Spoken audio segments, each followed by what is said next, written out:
രാവിലെ തന്നെ കഴിച്ചത് പത്തിരിയും ഗ്രീൻ പീസ് കറിയായിരുന്നു.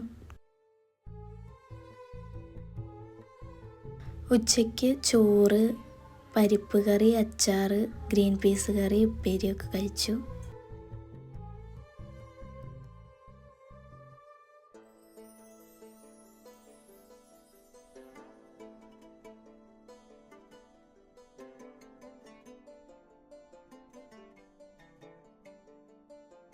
പിന്നെ സൈലബാൻ കഴിച്ചു.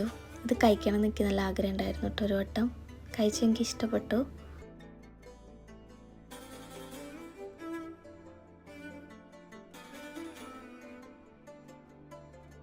രാത്രി നെയ്ച്ചോറും ചിക്കൻ കറിയും പപ്പടവുമാണ് കഴിച്ചത്.